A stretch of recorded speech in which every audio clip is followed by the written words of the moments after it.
Good morning, guys. It's Dr. Chuck here from sportsmemo.com. And as promised, I got to bring Mr. Perfect back out here to get after bowl season after a very successful end of the regular season, bringing you college football plays, bets, previews, last few weeks of the season, as well as conference championship. We crushed it. If you are into betting the bowl games, we want to bring you some of those, and we will do that in multiple weeks here. First off, because if you are into bowl and you are sad that college football is coming to a close, we have an all-access college football bowl. You get every single play for each capper for $149.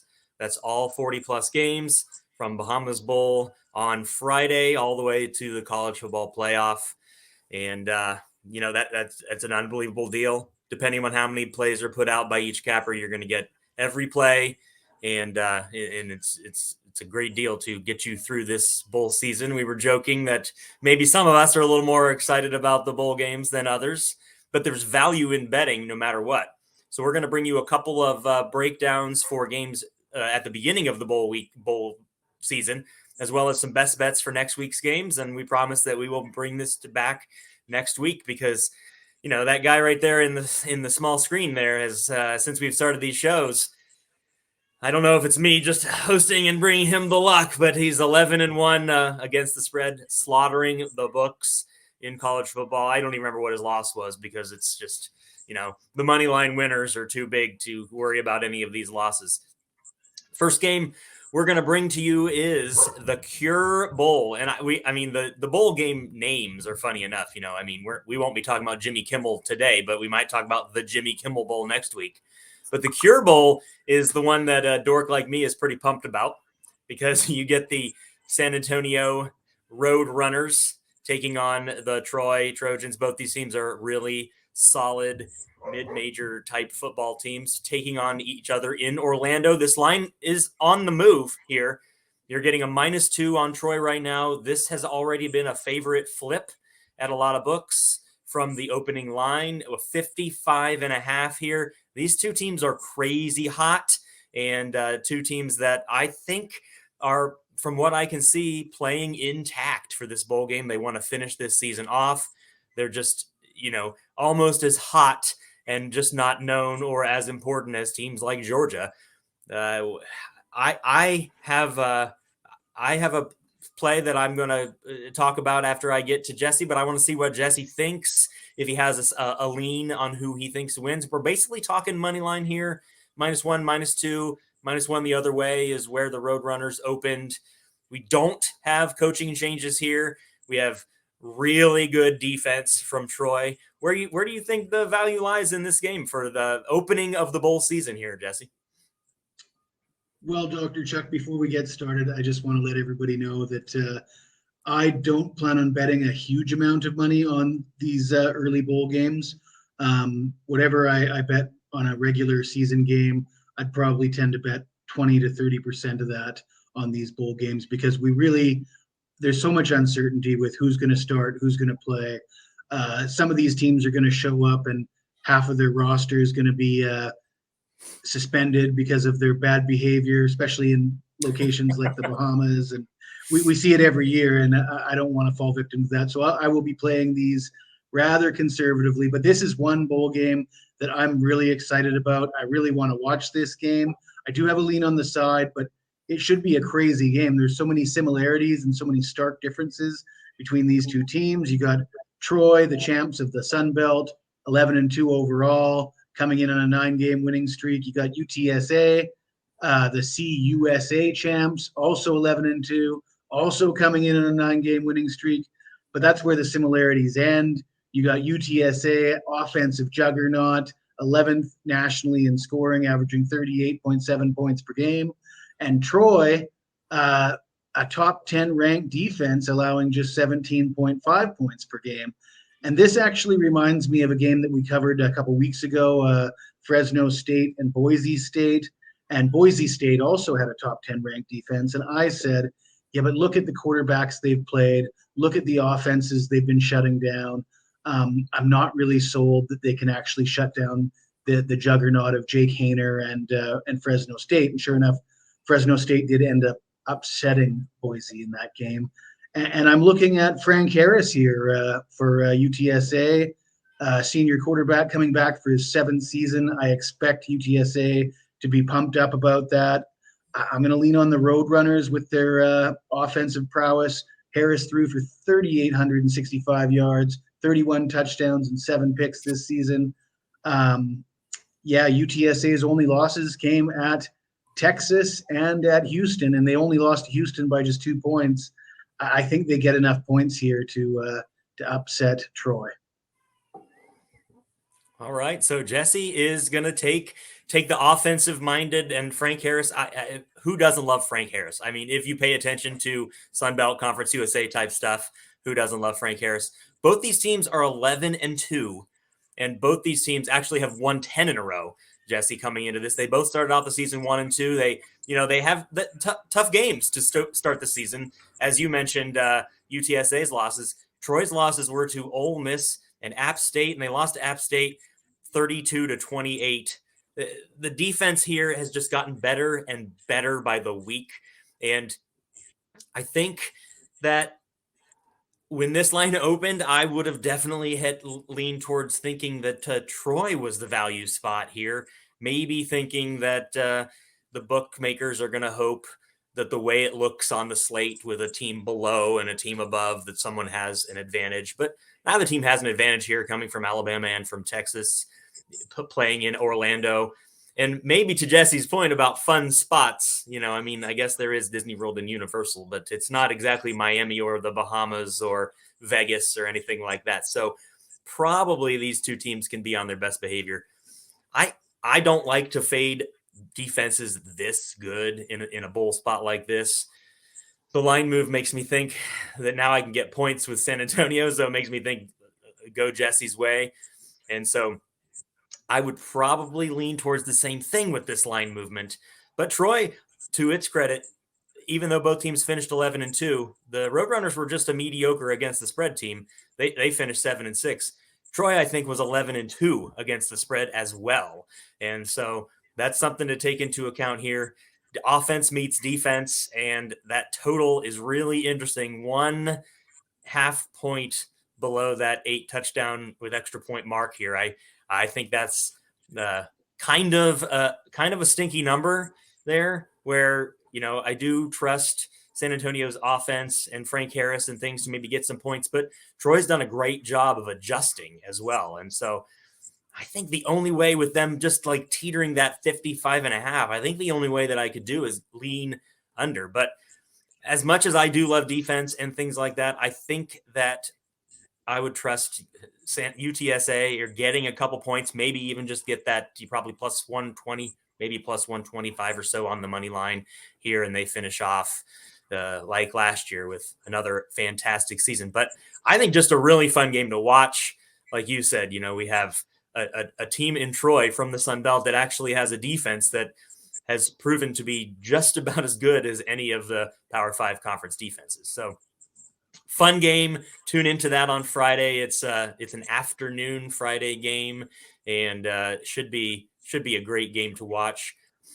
The second game we're going to look at is the following day, and maybe isn't as fun or a highlight, but it is the New Mexico Bowl, which takes place in the land of Jesse and Walt in Albuquerque, where SMU is going to be just under a 6-point favorite with a 64 total, taking on BYU.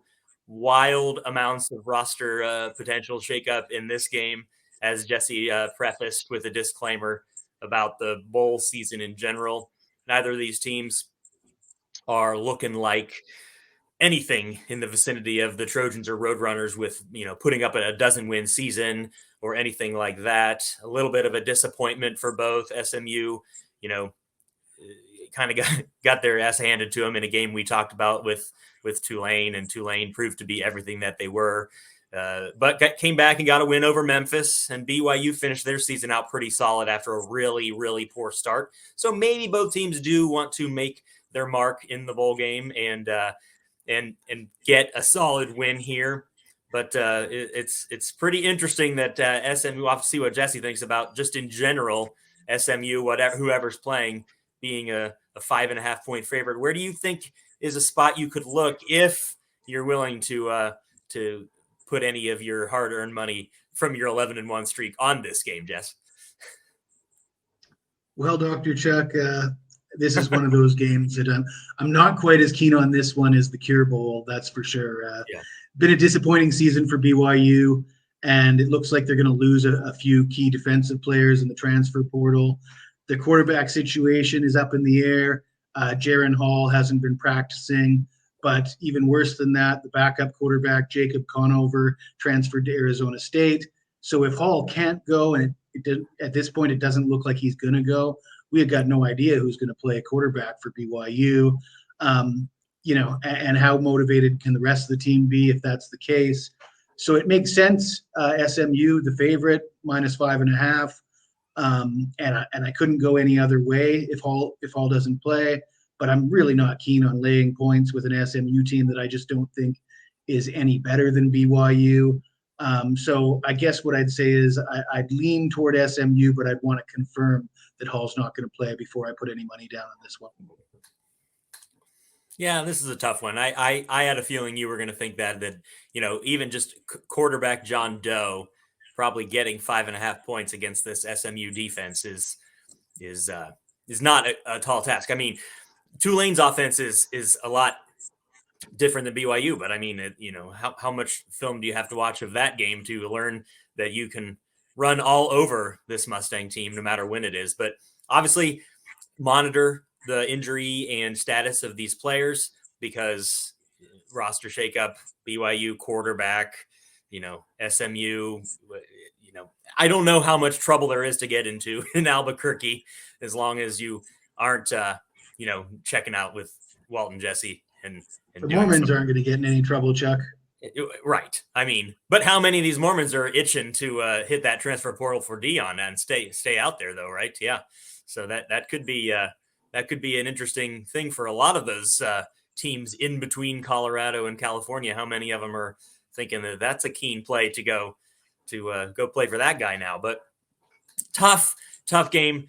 Watch. I would say if it gets to 6, I would probably play BYU, and I don't really think that you need to know who's playing quarterback, because I think they have a coach advantage as well. So just and like you said, the Mormons aren't going to get in trouble. I think whoever is planning on playing will be playing in that game. So now is what you really wanted to see, guys, is we're going to get to where Jesse Schule, not only is he 11-1 with all show panel bets and everything like that, but his best bets are where he pulls out somebody getting double-digit points that he feels pretty confident in, and then tells you why it's a money bet, and maybe even a sprinkle or a shower on the money line. So let's talk about what else you have going on, maybe what your bowl all access might look like for a $149 deal to get, all the way through to that first week of January, as well as what else you have going on. And, there's a really solid World Cup semifinal today too that Jesse might have a play on. So let's hear what you got going on at the site, any other deals, and what you have for your best bet in next week's bowl action. Well, Dr. Chuck, it's nice to see you and I splashed all over the leaderboards again.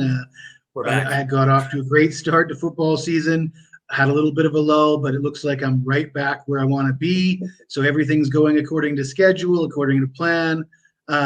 And I'm hitting World Cup action. There's only a couple games left in the World Cup, but my college hoops and NBA are starting to heat up at the right time, which is expected at this time of year. Still number one at Sports Memo with NFL. Excited about that, and excited about the college football playoffs. I'm more excited about the New Year's 6 bowls and the playoffs than I am about some of these early bowls. But for my best bet, I am really excited about this one. And let's not forget that my last best bet on this show was on the Akron Zips, and they were winning that game down the wire, ended up losing by a single point on the last play of the game. Of course, double-digit dog with a sprinkle on the money line, almost won outright, but got us the cover. And much like the Akron Zips and the Hawaii Rainbow Warriors, I've isolated another one of the the most downtrodden programs in college football. We're going to go with the UConn Huskies. Who would have thought the UConn Huskies would be playing in a bowl this year? I guess Dr. Chuck would. I remember actually Dr. Chuck did have a future on the over regular season wins for UConn. I did. And I love this story, and it fits the mold. Double-digit dog. Nobody wants to bet on a team like UConn, but sign me up. They beat Liberty. They upset Liberty as a 13.5-point underdog to become bowl eligible. They won 5 of 6 games prior to losing to Army in their season finale. They beat Fresno State. They beat Boston College. The one loss during that span, they lost to Ball State by just 4 points. And there's no doubt that UConn's going to be geared up for this bowl game. I mean, this is their Super Bowl, and they're playing a Marshall team that also had a pretty good season. Everybody's going to remember Marshall for their upset win at Notre Dame, 26-21, and I think that's going to falsely inflate how people feel about Marshall, because let's face it, after they upset Notre Dame, they went on to lose 4 of their next 5 games against FBS teams. They did sneak in a 28-7 win over Gardner-Webb during that span. But if you look at their last 8 games against FBS opponents, their offense only averaged 18.75 points per game. And you ask me to lay double digits with a team that's averaging 18 points per game in their last 8 games, ain't going to happen. I'm going to take UConn, and I'm going to sprinkle on the money line. That's right. Mr. Perfect says Jim Mora, people maybe still don't know, is the head coach over there. And I love that play. I loved a lot of UConn all season. I know we talked a lot of UConn between the two of us early on, and how well it looked like it was going to work out. And a lot of wins were definitely swiped. A lot of losses were swiped from what seemed like certain wins in some of those games. But it's a tough process to rebuild a program like that in the status that he got it. So take those Huskies, get the best out you can. See if there's I know Jesse was saying there's 11s, it's 10s. Just get those double digits, find the best place you can, and put your money on the Huskies, and then sprinkle that money line on a big, this is the perfect place. Jesse hits money line winners and when games matter. Like this is, like he said, this is exactly the kind of spot where UConn wants to finish this season off. And I love that play. So I'm going to look in something that another future play for my best bet was who I had for the full season in the Toledo Rockets. And as the clients know that had that play, it was the over 7.5, and they just crapped down their legs all season long. They're all finishing of the season long after knowing that they pretty much had made the MAC championship game and finished the regular season 7-5. They won that championship game over Ohio, where Jesse and I both thought that what is Toledo going to show up and look like? And they absolutely crushed the Bobcat offense, couldn't do anything. Now they get the Boca Raton Bowl, where they're pretty familiar with Florida. They played in the Bahamas Bowl last year. Well, not Florida, but down south, going south into nice warm weather, not like Toledo, Ohio at this moment, where I could show you outside what it looks like. But they face a Liberty team. This line is on the move. So I'm by the time I'm putting it out here, get the best number you can. Unfortunately, it started with Toledo -1. Jason Candle has not won a bowl game since he took over as the interim coach and won his first game, the only game he coached in 2015. That he's 0-4 in bowl games since he took over, in the coaching change 2015 December. And so this senior team here for the Rockets hasn't gotten a bowl win. DeQuan Finn is finally going to be healthy. He looked pretty good. I mean, he didn't look great. He didn't look like he did early season 2022, but he looked solid in the MAC championship game. A lot of time to get ready. This team is going to be focused. The seniors don't have a bowl win. Liberty lost to Freeze. They do have Jamie Chadwell stepping in, whether or not he is going to take over for the bowl game, or if Aldridge, the assistant coach, is going to continue. He was named interim before they hired Chadwell away from Coastal.